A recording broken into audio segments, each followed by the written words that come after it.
Bom dia, meus amados. A minha saudação a você, meu irmão, minha irmã, em nome de Jesus. Deus te abençoe. Hoje é 31 de janeiro de 2024, quarta-feira. Chegamos ao final de janeiro. Amém? Ainda não pagamos nem a metade dos impostos. Deus abençoe o nosso governo, que ele crie juízo. Amém? Vamos refletir aqui na palavra do Senhor, tá certo? Ontem nós falamos sobre a longanimidade de Deus, ou seja, essa paciência ao extremo de Deus, tá bom? Hoje eu vou falar sobre a vida é para ser vivida com satisfação. Amém? Com prazer, tá certo? Eu vou ler um texto que talvez pareça até estranho a isso, né? Mas a vida é para ser vivida com satisfação. 1 Coríntios 15, 19. Diz assim a palavra do Senhor através do apóstolo Paulo: se a nossa esperança em Cristo se limita apenas a esta vida, somos os mais infelizes de todos os homens. Amém? O contexto desse texto, Paulo, ele está falando sobre a ressurreição de Cristo. Ela é o penhor da nossa ressurreição, da garantia da nossa ressurreição. Amém? Ele vai estar lá ensinando que a ressurreição de Cristo ela é o penhor para a nossa ressurreição. Amém? E naturalmente que ele vai trazer esse questionamento. E o texto, vamos aqui ao texto, ele começa dizendo: se a nossa esperança em Cristo. Amém? Então dá para entender que há uma esperança em Cristo. Mas o que eu quero chamar a atenção o texto começa com a conjunção condicional se. E quando o se está no início de uma frase, ela vai indicar uma condição para um fato que vai acontecer, para a condição de um fato que é possível acontecer. Amém? Então o se está no início da frase, no início do versículo. Ele é uma conjunção condicional que ela vai indicar exatamente uma condição para que um fato aconteça, tá certo? Então a nossa esperança em Cristo é real, olhando para essa condição. Como ele está levantando um questionamento, se a nossa esperança, estou chamando a atenção para essa expressão, se.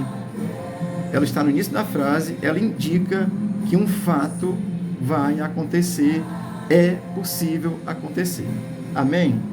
Portanto, estou dizendo isso para que a gente entenda, o crente sabe que a ressurreição, a morte de Jesus é um fato real, a ressurreição de Jesus é um fato real, a subida aos céus é um fato real. A Bíblia registra em Coríntios também que cerca de 500 pessoas viram Jesus subir. Naquele contexto, bastava 2 para ser verídico. Tem 500 aí, é muito mais. Então, isso é verdade. E ele disse que vai voltar. Tem gente aí, cristão, gente que, Jesus, eu conheço, que estão dizendo que Jesus não vai voltar. Está negando a fé na palavra de Deus, tá certo?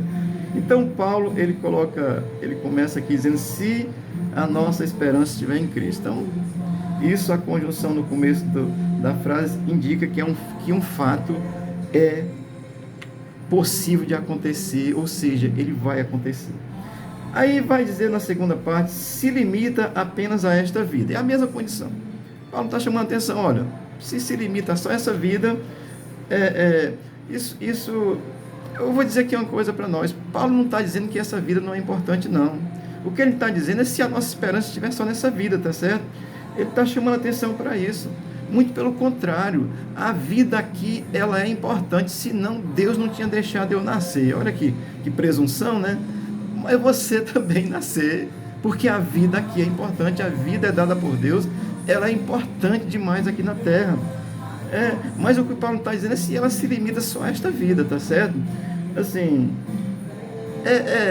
olhe como a vida é importante na terra. Ela é tão importante que necessitou que o verbo da vida, o Deus Todo-Poderoso, encarnasse, nascesse em carne e osso. Quem nega que ele não nasceu em carne e osso, a Bíblia diz que é mentiroso, tá certo?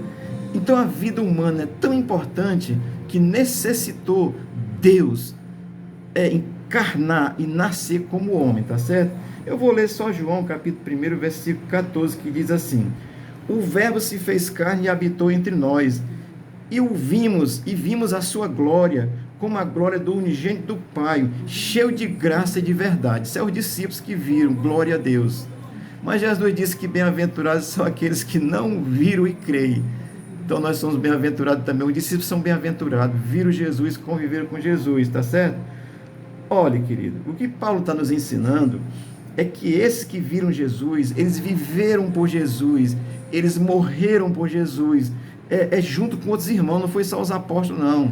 Tem aí alguém que ensina que foi só os apóstolos que sofreram e tal. Não, é por todo que crê. Porque até hoje tem cristão morrendo por causa de ser crente. Veja a história na China, Afeganistão, naquela região lá, o que acontece com nossos irmãos ainda hoje. Amém? Então, o Verbo encarnou. A vida humana é tão importante que Deus encarnou. O que Paulo está dizendo não é que ela não é importante, não. Ele está dizendo que se nós aplicarmos a nossa esperança só nela. Então, os apóstolos viram ele cheio de graça. E viveram por ele, morreram por ele, foram crucificados por ele, apanharam por ele, abriram mão de muitas coisas no mundo por causa dele. Abriram mão de, às vezes, estar perto da família. Eu sou aqui, diante desses homens de Deus no início, eu sou o que sou. Creio em Jesus Cristo, irmão André, crente em Jesus de Nazaré, mas já passei aqui às vezes 5 dias longe de casa, e você abre mão do bem-estar da família por causa do Evangelho, isso é coisa pouca, é mínimo.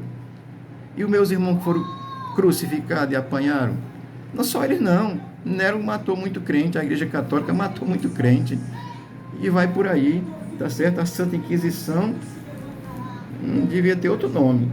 Então, amados, esses homens e essas mulheres viveram por essa esperança, viveram por isso, eles morreram por isso, morreram pela convicção da vida eterna. Amém? Então, Paulo está dizendo isso, e ele vai terminar o versículo dizendo, se a nossa esperança se limita apenas em Cristo, se limita apenas a essa vida, ele vai terminar o versículo dizendo, somos mais infelizes de todos os homens. É verdade. Eu sou um homem e tem muita coisa que o homem gosta de fazer, porque é o machão, né? E aqui no Nordeste, então, eita, menino. Mas eu abri mão de muitas coisas que dava prazer na minha vida humana, como homem, como ser humano. Abri mão, por causa de Cristo. O que Paulo está dizendo que se isso não vale nada, nós somos uns idiotas, tá certo? Mas nós sabemos que vale. Cristo é a verdade. Vale a pena. Amém? É isso que Paulo está dizendo. Ele não está dizendo que as coisas boas, normais, aquelas que não são pecado, aquelas que não são erradas, aquelas que não ultrajam o caráter humano, Paulo não está dizendo que nós não devemos desfrutar da vida, não. Muito pelo contrário, Jesus veio aqui e desfrutou dessa vida, porque a vida humana é importante. Mas o que ele está dizendo é que se a nossa esperança está só nisso, Jesus, eu ia dizer um negócio aqui, mas vou dizer que eu já pensei, aí nós estamos lascados. É assim que a gente diz aqui no Ceará, tá certo? Portanto, amado, o que Paulo está nos ensinando é essa vida aqui é boa e nós devemos desfrutar dela. Quando eu posso, e claro que é dentro da condição, eu faço aquilo que me agrade, que seja bom, ir uma praia, e desfrutar de algum lugar agradável, isso é bom, isso é maravilhoso, não está errado não. Agora o que Paulo está dizendo é que se a nossa esperança for só nisso, nós somos uns infelizes, somos uns desgraçados. Vamos morrer e aí pronto, não faz sentido. Era melhor tá chutando o pau da barraca, mas não, meu irmão. Nossos irmãos morreram no passado por essa verdade, abriram mão de suas vidas em alguns aspectos por essa verdade.